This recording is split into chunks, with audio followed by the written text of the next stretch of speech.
नमस्कार बच्चों, खुली अर्थव्यवस्था भाग 5 की इस क्लास में आप सबका स्वागत है।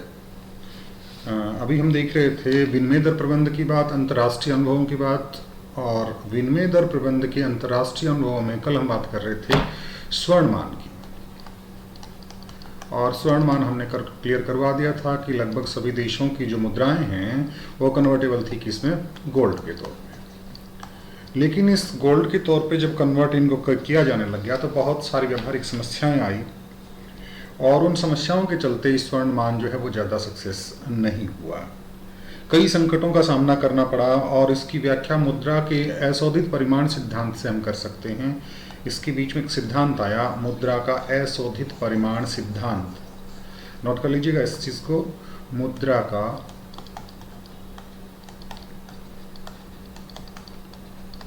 अशोधित परिमाण सिद्धांत। बहुत ज़्यादा डिटेल्स आपको लिखने की ज़रूरत नहीं है कि PYP प्राइस है, Y जो है यहाँ पे नेशनल इनकम के संदर्भ में है, M जो है मुद्रा की मात्रा के संदर्भ में है। ये मुद्रा का अशोधित परिमाण सिद्धांत ये आया, और ये इसने ये कहा कि मुद्रा की विनिमय दर जो है उसको अगर आपको फिक्स रखनी है, उसको अगर आपको स्थिर रखनी है, तो अगर किसी देश की GDP में उसके उत्पादन के तौर पर कहें या उसकी राष्ट्रीय आय में 4% की वृद्धि होती है, उसके उत्पादन में अगर 4% की वृद्धि होती है, तो वहाँ की जो मुद्रा है उसको स्थिर रखने के लिए, उसकी विनिमय दर को स्थिर रखने के लिए वहाँ पे जो है सोने की कीमतों में 4% की वृद्धि करनी पड़े, सोने की पूर्ति में 4% की वृद्धि जो है वो करनी पड़ेगी। अब सोने की पूर्ति में 4% की वृद्धि करना, इसका मतलब सब घूमने लग जाओ भाई, कहाँ है सोने की खाने, ढूंढने जाओ कोल्हार की खानों में और कहीं भी, सब सोने के चक्कर में घूमते फिरेंगे। और जब सोने के चक्कर में, जस्ट एक मिनट,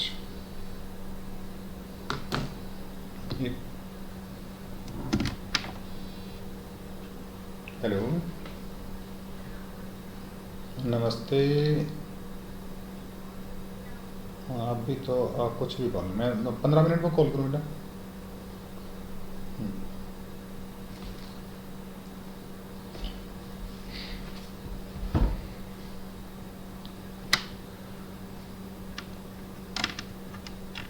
हाँ, तो बात कर रहे थे हम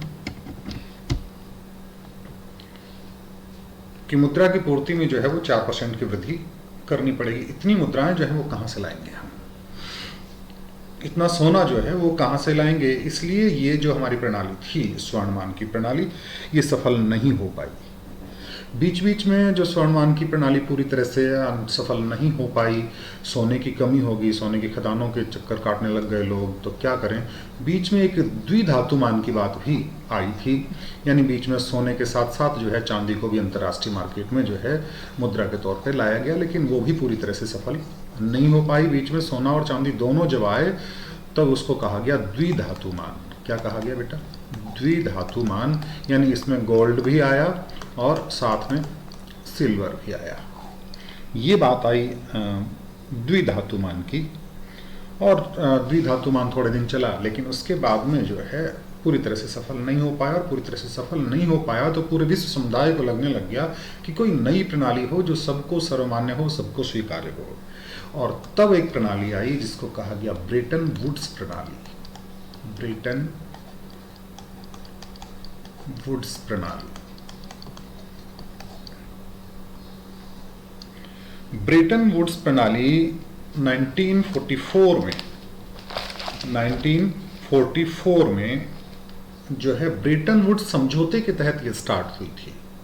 ब्रेटन वुड्स में सारे लगभग 44 देशों का 720 सदस्यों का एक सम्मेलन हुआ, और उस सम्मेलन में ये बात आई कि पुरानी प्रणाली जो है वो सक्सेस नहीं है, तो कोई नया सिस्टम लाया जाए मार्केट में ताकि हमारी विनिमय दरें जो हैं वो स्थिर बनी रहें। और इस ब्रेटन वुड्स प्रणाली की बात जब आई तो 2 प्रकार की संस्थाओं का जो है वो प्रारंभ हुआ, और पहली संस्था थी हमारी अंतर्राष्ट्रीय पुनर्निर्माण और विकास बैंक। अंतर्राष्ट्रीय पुनर्निर्माण और विकास बैंक, जिसको कहा गया IBRD,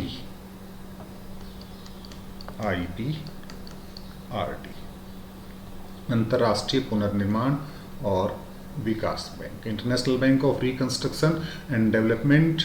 और आप लोगों ने सुना होगा इसी को जो है विश्व बैंक जो है वो कहा जाता है। दो संस्थाओं का निर्माण हुआ, एक तो IBRD का और दूसरी संस्था थी IMF, इंटरनेशनल मॉनेटरी फंड या अंतर्राष्ट्रीय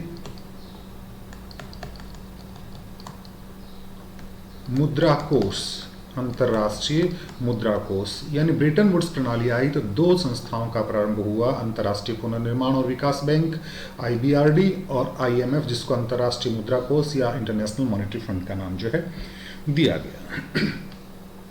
हमारा जो विश्व बैंक, और दोनों ही संस्थाएं फाइनेंस से रिलेटेड थी और दोनों संस्थाओं के काम जो है मिलते जुलते थे, लेकिन फिर भी एक थोड़ा सा फर्क जो है मेजर इनके बीच में रहा, और उस फर्क की बात हम करेंगे कि दोनों संस्थाओं ने क्या काम किया। अगर दोनों ही वित्तीय प्रबंध से रिलेटेड हैं तो दोनों कुछ न कुछ तो अलग होंगी, तो थोड़ा सा डिफरेंस जो है वो दोनों के बीच में रहा, और उस डिफरेंस को हमने ये कहा कि विश्व बैंक, जिसको IBRD हमने कहा, IBRD बोलूँ मैं या विश्व बैंक कहूँ, बात एक ही समझना है इसको,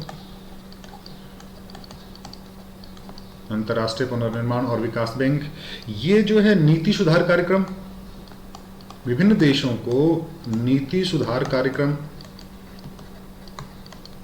और परियोजनाओं से संबंधित जो कार्य थे, प्रोजेक्ट्स जो थे, उनके संदर्भ में विभिन्न देशों को परियोजनाओं से संबंधित ऋण देता था।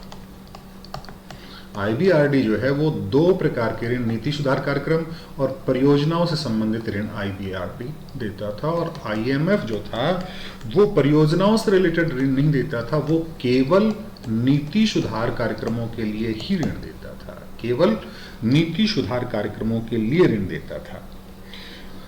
दूसरी बात, दूसरा इंपॉर्टेंट जो डिफरेंस इनके बीच में रहा कि IBRD जो है वो केवल विकासशील देशों को सहायता प्रदान करता था, केवल विकासशील देशों को लोन देता था IBRD, और IMF जो है वो विकासशील बैंकों को तो लोन देता ही था, और साथ में जो विकसित देश थे या जो धनी देश हैं उनको भी सहायता प्रदान करता था। विकसित देश भी इसके जो संसाधन थे उनका उपयोग करता था। आई थिंक क्लियर हो गया होगा।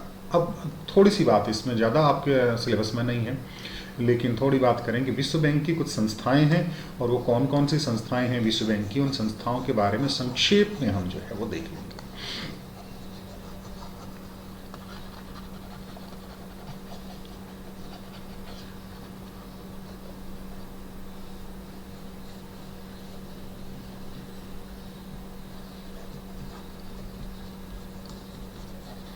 वर्ल्ड बैंक, जिसका दूसरा नाम IBRD,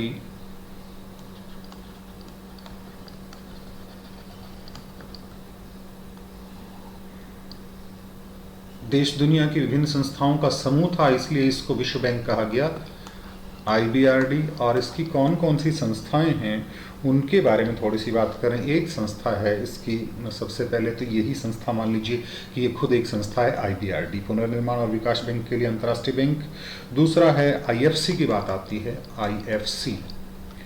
IFC जिसको कहा गया अंतर्राष्ट्रीय वित्त निगम, अंतर्राष्ट्रीय वित्त निगम,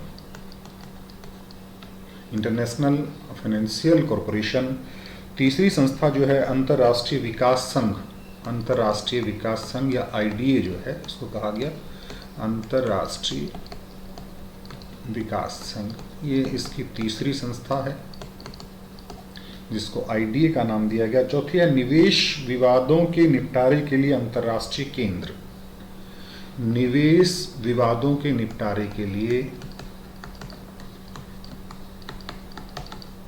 निवेश विवाद, इन्वेस्टमेंट डिस्प्यूट्स जो हैं उनके निपटारे के लिए, यानी उनके सेटलमेंट के लिए, निपटारे के लिए अंतर्राष्ट्रीय केंद्र, अंतर्राष्ट्रीय केंद्र। शॉर्ट में इसका नाम दिया गया IC, international centre for settlement of investment disputes, ICSID।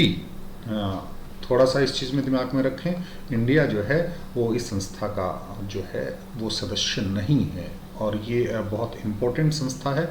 इसका जो केंद्रीय अध्यक्ष होता है वो ही जो है वर्ल्ड बैंक का अध्यक्ष भी होता है, इस चीज़ को दिमाग में रखें। और एक है इसमें बहुपक्षीय निवेश गारंटी एजेंसी, एक इसमें जो है वो है बहुपक्षीय निवेश गारंटी एजेंसी। ये संस्थाएं जो हैं वो वर्ल्ड बैंक की संस्थाएं हैं।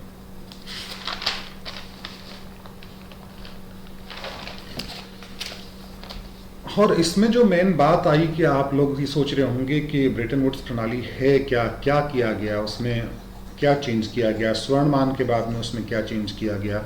स्वर्णमान जो हमारा सिस्टम था, उस सिस्टम में किसी भी करेंसी को सोने के रूप में बदला जा सकता था, लेकिन कोई भी ऐसी इंटरनेशनल मुद्रा नहीं थी जिसको स्वीकार्यता दी गई थी। लेकिन यहाँ पे बात की कि ब्रेटन वुड्स प्रणाली में अमेरिकन डॉलर जो था, अमेरिकन डॉलर को मान्यता दी गई। अमेरिकन डॉलर को मान्यता इसलिए दी गई थी कि उस समय पर अमेरिका जो है वो शक्ति के केंद्र में था। विश्व युद्ध हुआ था और हिरोशिमा और नागासाकी पर बम गिराए थे। हिरोशिमा और नागासाकी पर जापान के 2 शहर हैं, उनको तबाह किया गया था, और उसमें योगदान था अमेरिका का। अमेरिका का नुकसान इसमें सबसे कम हुआ था, तो फाइनेंशियली काफ़ी स्ट्रॉन्ग था।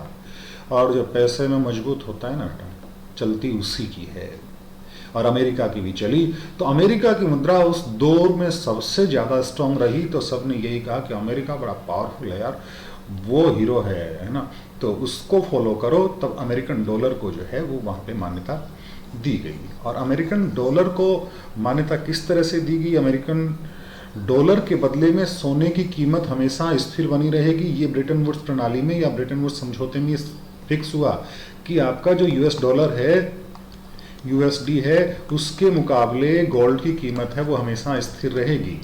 और जो दर निर्धारित की गई, वो दर निर्धारित की गई $35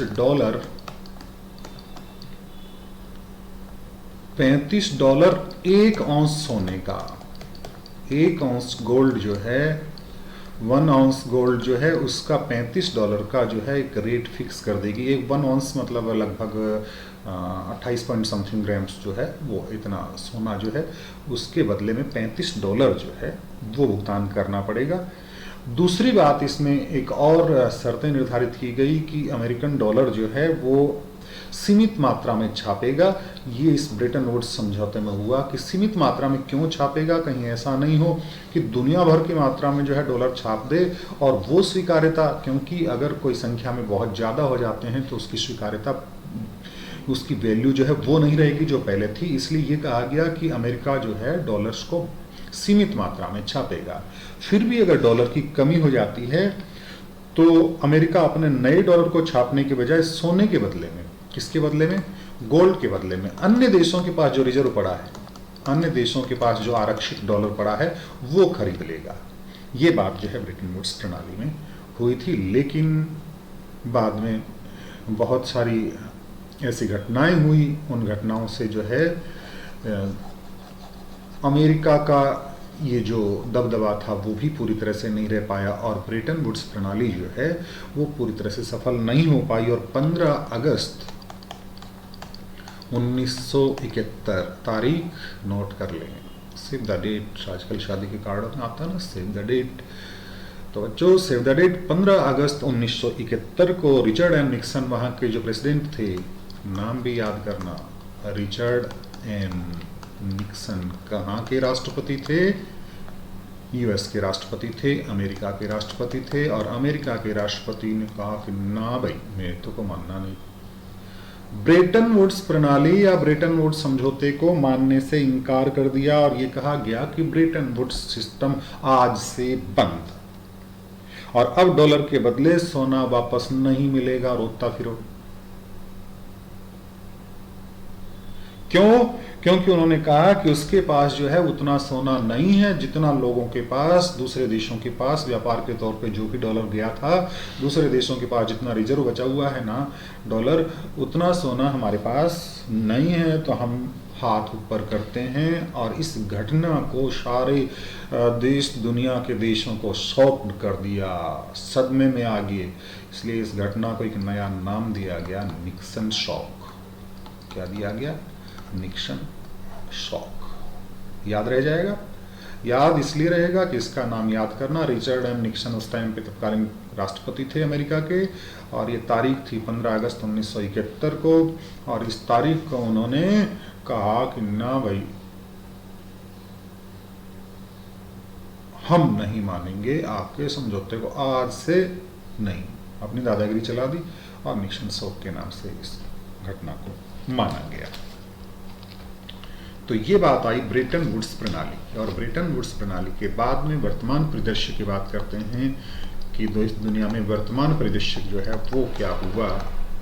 आज बहुत ज़्यादा नहीं पढ़ेंगे, बस ये वर्तमान परिदृश्य के साथ खत्म करेंगे। वर्तमान परिदृश्य में जो है अनेक देश जो है उनमें स्थिर विनिमय दरें हैं बेटा,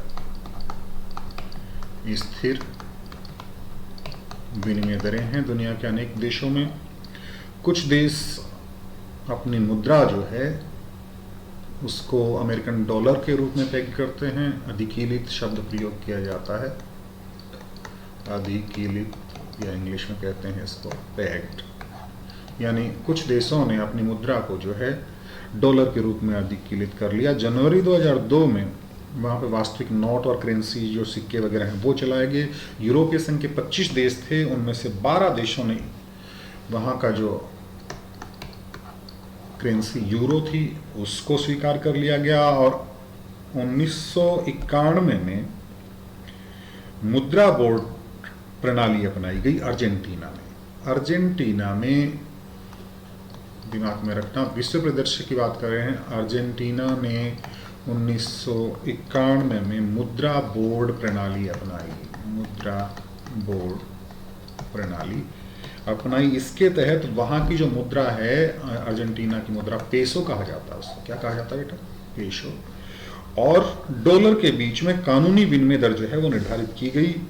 और 2000 में, सन 2000 में इक्वेडोर में भी, कहाँ पे? सन 2000 में इक्वेडोर ने डॉलरीकरण की नई व्यवस्था अपनाई। और इस व्यवस्था में अपनी घरेलू मुद्रा के स्थान पर उन्होंने अपनी घरेलू मुद्रा बंद करके उसकी जगह यूएसडी का मतलब यूएस डॉलर यानी अमेरिकन डॉलर को जो है वो अपना लिया।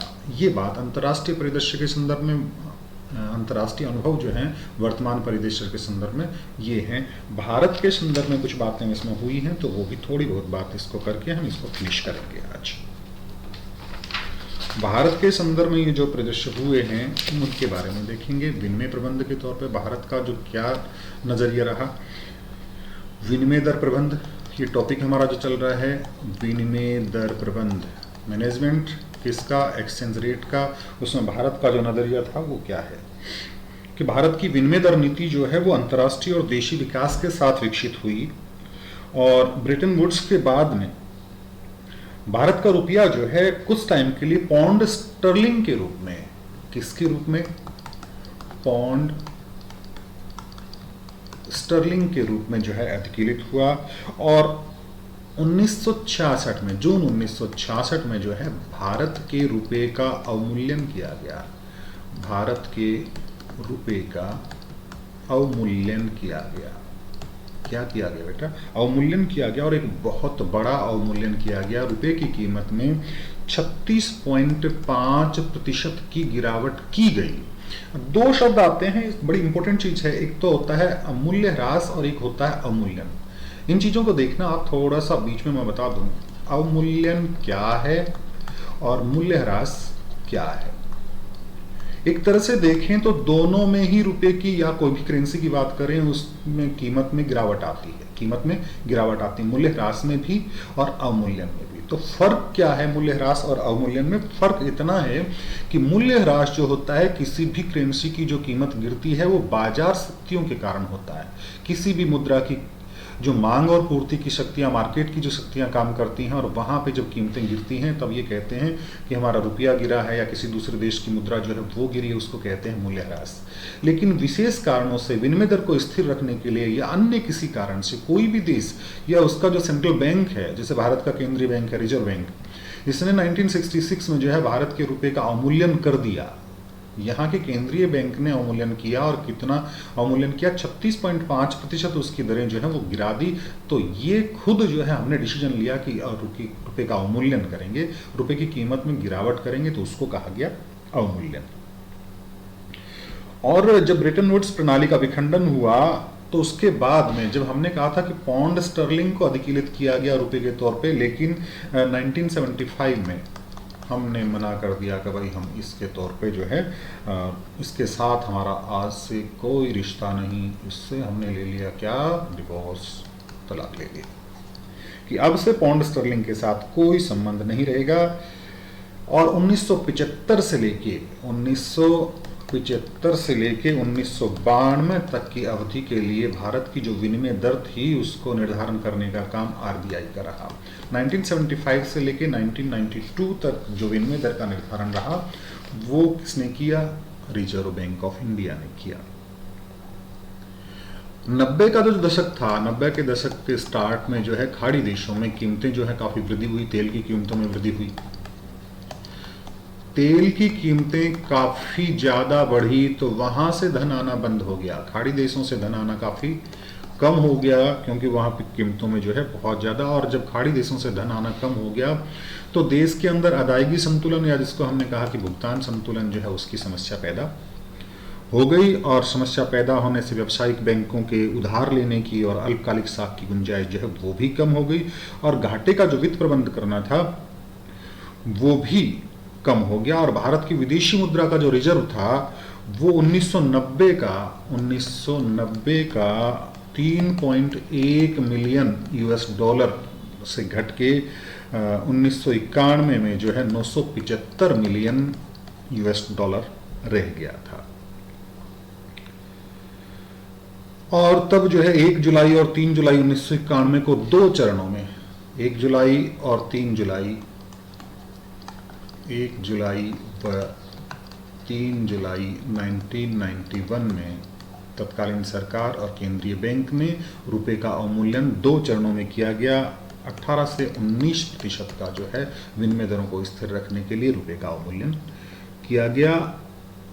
इस व्यवस्था के तहत विनिमय का 40% जो है उसकी दर डिसाइड करेगा कौन, आरबीआई, और बाकी जो 60% हैं वो दरें जो है मार्केट के आधार पर जो है वो निर्धारित होंगी। और ये दोहरी दर प्रणाली थी, और इसको 1 मार्च 1993 को बदल दिया गया। और 1994 का अंतर्राष्ट्रीय मुद्रा कोष समझौते का अनुच्छेद 8 जो था उसको स्वीकार कर लिया गया, और उसके बाद में आज रुपया जो है पूरी तरह से मार्केट रेट पर जो है मुद्रा, विदेशी मुद्रा बाजार जो है वो रुपए की कीमतों को निर्धारित करता है। इसी के साथ आपका ये चैप्टर पूरा हुआ। मिलते हैं कल एक नए चैप्टर के साथ।